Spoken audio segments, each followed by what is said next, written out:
You don't worry about speed anymore. You worry about control.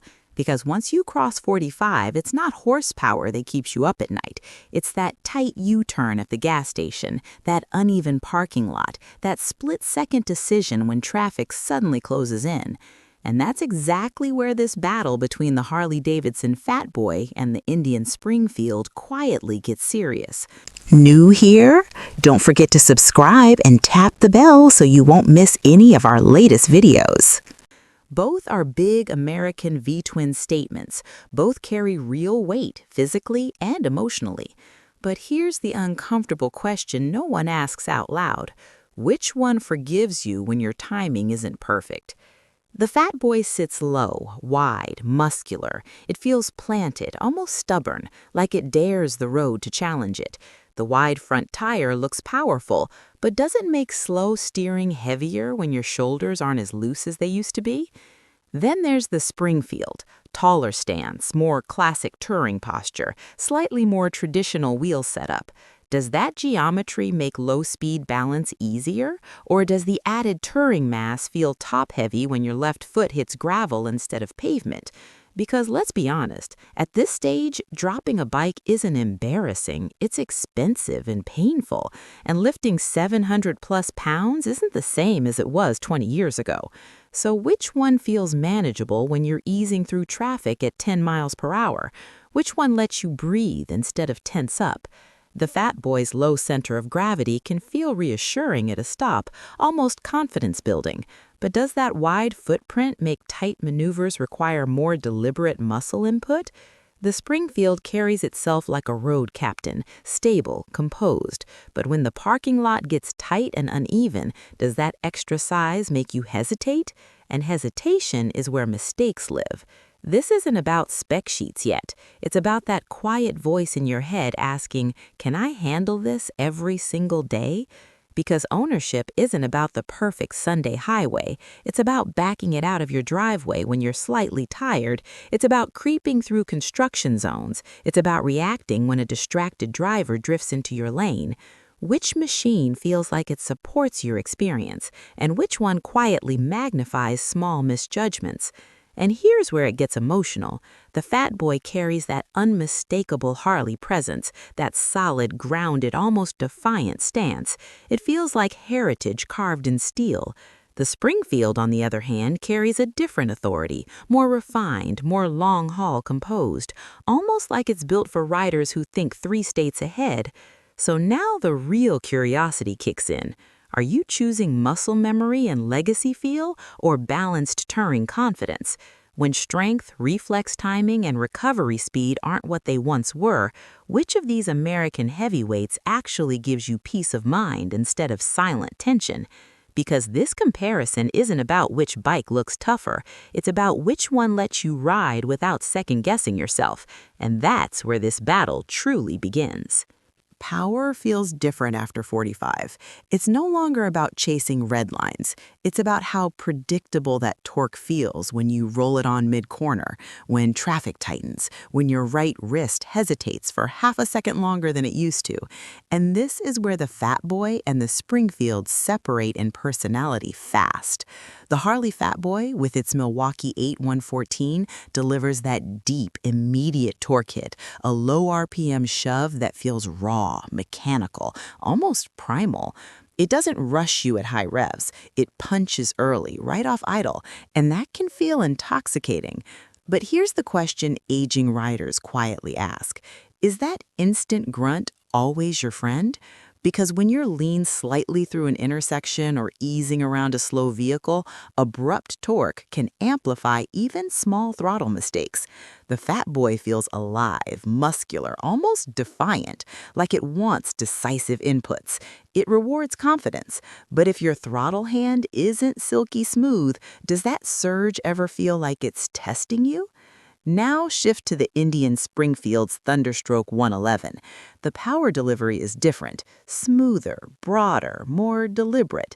It still has serious torque, but it builds in a way that feels measured, almost diplomatic. Instead of punching, it pulls. Instead of snapping forward, it surges steadily. And for a rider whose reflexes aren't razor sharp anymore, that smoother curve can feel reassuring. But then another thought creeps in. Does smoother mean less exciting? Does refined power delivery dilute that emotional punch some riders crave from an American V-twin? Because engine character isn't just physics, it's identity. The Fat Boy rumbles with that unmistakable Harley cadence, a heartbeat you feel through the bars and floorboards. It vibrates with intent. It reminds you that you're riding something mechanical and unapologetic.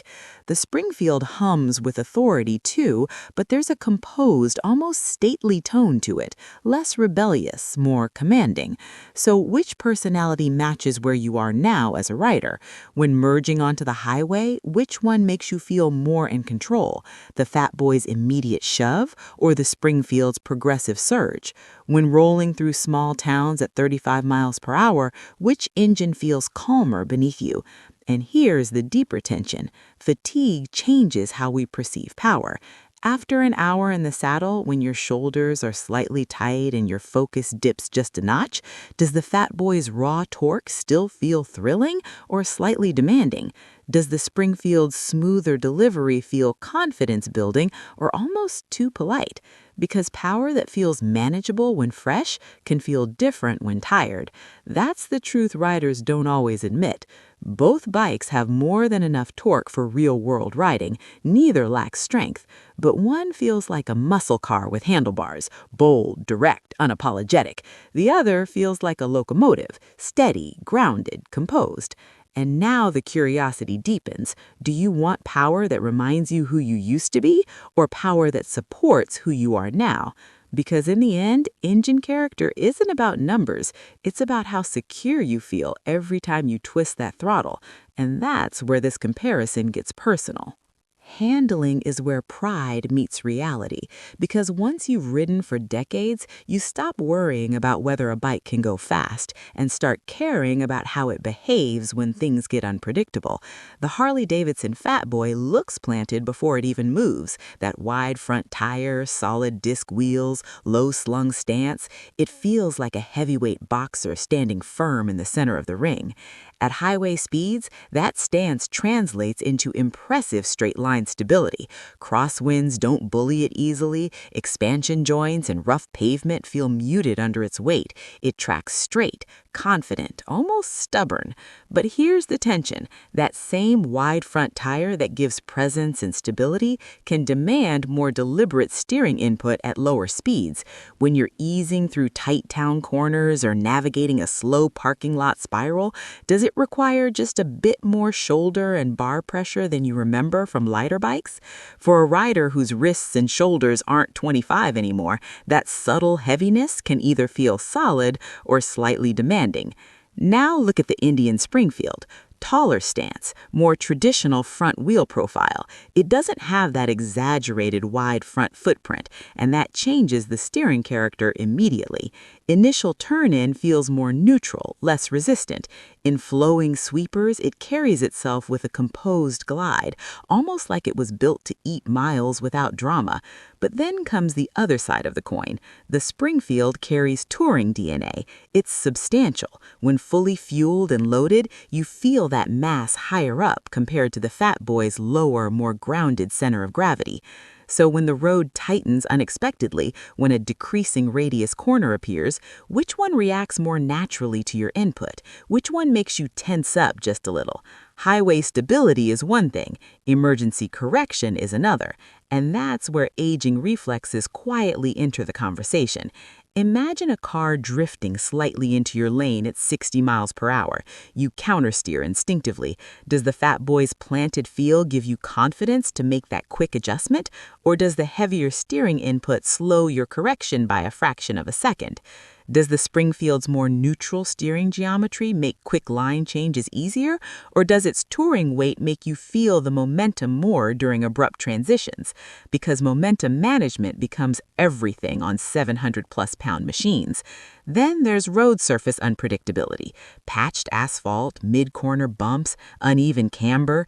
The Fat Boy's low stance can feel like it's glued down, especially mid-lean, but lean angle clearance becomes part of the equation. Push farther and you're reminded this is a cruiser first. The Springfield, with slightly more touring clearance and suspension travel, may absorb mid-corner imperfections with a calmer demeanor, but does that taller feel ever make you second-guess balance at very slow speeds? This is where handling stops being theoretical and becomes psychological. Which bike makes you breathe easier when the road gets messy? Which one feels predictable when fatigue creeps in? Because real-world control isn't about canyon-carving hero moments. It's about how the bike behaves when your attention dips slightly after 2 hours in the saddle. The Fat Boy feels grounded, muscular, almost immovable in spirit. The Springfield feels composed, measured, road trip ready. So now it becomes personal again. Are you riding mostly for short, emotional bursts where style and simplicity matter more? Or are you planning full days in the saddle where comfort directly impacts safety and enjoyment? Because after 45, comfort isn't luxury, it's strategy. And the bike that supports your body best often becomes the one you trust most. Comfort changes meaning after 45. It's no longer about whether the seat feels good for 20 minutes. It's about how your lower back feels the next morning, how your knees respond after 2 hours in the saddle, how your shoulders hold up when the wind keeps pushing against your chest. And this is where the Fat Boy and the Springfield reveal their true personalities. The Harley Fat Boy sits low, feet forward, arms slightly stretched but relaxed. It feels cool, confident, grounded. At first, that low seat height is reassuring, flat foot confidence at stops, easy balance at lights. But then the miles start stacking. Forward controls mean your spine absorbs more of the road's rhythm. Big bumps transfer up through the frame. Wind hits your torso directly unless you add a screen. After an hour at highway speed, do your shoulders start tightening from resisting the wind blast? Does your lower back subtly remind you that this is a stripped-down power cruiser, not a touring platform? The Fat Boy's riding position looks effortless, and it is for short bursts, but aging bodies measure comfort in sustained exposure, not first impressions. Now shift to the Indian Springfield. Immediately, the posture feels different, more upright, bars coming to you instead of you reaching forward, floorboards positioned for relaxed leg angles. There's a sense of vertical balance, like the bike wants you to sit in it rather than on top of it. Add the standard windshield, and suddenly highway speeds feel calmer. Wind pressure reduces. Your chest isn't fighting airflow constantly. That alone changes fatigue levels dramatically over distance. And then comes the seat, broader, touring-oriented, designed for hours instead of minutes. But here's the subtle psychological twist. Does the Springfield's added touring equipment and upright posture feel like it's larger beneath you in traffic? Does that bigger presence ever feel slightly cumbersome when you're just running quick errands? Because comfort and manageability don't always align perfectly. The Fat Boy feels simpler, direct, almost minimalistic in comparison. Fewer touring elements, cleaner silhouette. That simplicity can translate into a feeling of mechanical honesty. But after 2 hours on imperfect pavement, does simplicity become strain? Meanwhile, the Springfield's rear suspension travel and touring geometry absorb more road irregularities, smoothing out imperfections before they reach your spine. That matters when discs aren't as forgiving as they used to be. And here's the deeper truth aging riders rarely say out loud. Fatigue affects reaction time. When your body gets tired, your mind follows. So the bike that keeps you physically fresher often keeps you mentally sharper too. Which one allows you to ride 3 hours and still feel alert when traffic gets dense near home? Which one makes you step off the bike feeling satisfied instead of subtly stiff? The Fat Boy delivers attitude and visual presence with a laid-back muscular posture. The Springfield delivers road command comfort with long-distance composure. So now it becomes personal again. Are you riding mostly for short emotion? Braking confidence feels different after 45. You don't test it on purpose anymore. You rely on it when someone else makes a mistake. And in today's traffic, that mistake is almost guaranteed. So the real question isn't which bike stops harder on paper, it's which one feels more composed when panic hits your fingertips. The Harley Davidson Fat Boy carries serious braking hardware, strong front discs with ABS that intervene when traction drops, and when you squeeze the lever with intent, it responds with authority. There's a solid mechanical feel at the lever. You feel connected, you feel involved. But that involvement comes with responsibility. On a heavy cruiser, weight transfer under hard braking is real. The Fat Boy's low center of gravity helps keep things planted, but when you grab a little too much front brake mid-corner, does the chassis feel composed or slightly unsettled? ABS is there, yes, but ABS is a safety net, not a magic eraser. For aging riders, lever modulation matters more than ever. Fine motor control isn't always as sharp under stress. So which system feels more progressive when you're not perfectly smooth? Now shift to the Indian Springfield, also equipped with ABS, but tuned within a touring-focused chassis that emphasizes stability under load. When you apply firm braking, the Springfield tends to stay level, composed, almost reassuring. There's a calmness to how the bike sheds speed. The longer wheelbase and touring geometry work with you rather than against you. But here's the deeper tension. Does that calmer feel translate into shorter stopping distances in the real world, or just a stronger perception of control? Because perception matters when panic spikes. Then consider sudden avoidance. A car stops abruptly ahead. You brake hard and need to slightly adjust your line. On 700+ pounds of American steel, that moment becomes everything. Does the Fat Boy's wide front tire resist quick directional corrections under braking? Does the Springfield's slightly taller stance feel more stable or slightly heavier to flick in that split second? And now we reach rider aids beyond ABS. Neither of these machines overwhelms you with intrusive electronics. This isn't a sport bike loaded with lean-sensitive traction control and cornering IMUs. These bikes still rely heavily on rider judgment. That can feel empowering or intimidating, because after 45, you trust your experience, but you also know distractions happen, fatigue happens, micro delays in reaction happen, so the bike that feels more predictable during emergency inputs often becomes the one that earns your long-term trust. The Fat Boy feels muscular even in braking, direct, grounded, raw.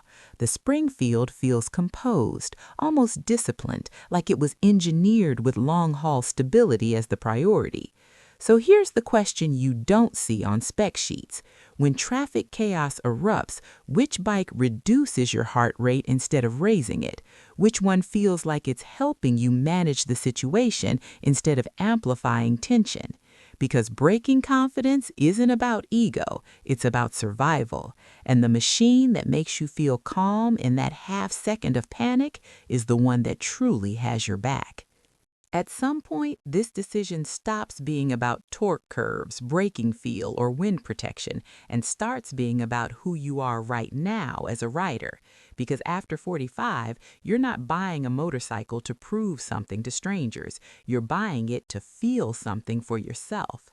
The Harley Davidson Fat Boy carries an identity that's almost impossible to separate from American cruiser heritage. That wide front tire, that muscular stance, that low planted silhouette. It doesn't ask for permission. It doesn't apologize. It feels like presence, like you've arrived before you even shut the engine off. And there's something deeply emotional about that. It connects to decades of rider culture. It taps into the version of you that still wants raw, mechanical honesty beneath you. But here's the tension. Is that identity aligned with how you actually ride now? Are most of your miles short, local, emotionally charged bursts where style and torque matter more than long-haul comfort? Or are you imagining longer days, state lines, full afternoons in the saddle? Because that's where the Indian Springfield starts whispering a different story. The Indian Springfield doesn't shout muscle, it projects command. It feels like a road captain's machine. Upright posture, touring stability, wind protection. It suggests confidence that builds over miles, not minutes. It feels less about attitude at the stoplight and more about composure on the open highway. And that distinction matters when your priorities evolve. The Fat Boy says heritage presence. The Springfield says long-distance authority. One leans into legacy cruiser emotion, the other leans into refined touring confidence. So the real question becomes sharper now. When you picture your next 5 years of riding, what do they look like? Are you carving out short, meaningful escapes where the machine's stance and rumble feed your soul? Or are you planning longer days, state lines, full afternoons in the saddle? Because that's where the Indian Springfield starts whispering a different story. And there's another layer few talk about: peace of mind. The bike that aligns with your current physical comfort, reaction timing, and endurance will always feel more enjoyable than the one that constantly reminds you of subtle strain. Pride fades quickly when fatigue sets in. Confidence lasts longer. So now it circles back to the simplest but most revealing hook of all. Is this about heritage presence or comfortable long-distance command? Is your heart leaning toward the bold, grounded muscle of the Fat Boy or toward the composed, mile-leading assurance of the Springfield? Because neither choice is wrong, but one will match who you are today better than the other. And that alignment between machine and mindset is what truly defines the right bike after 45.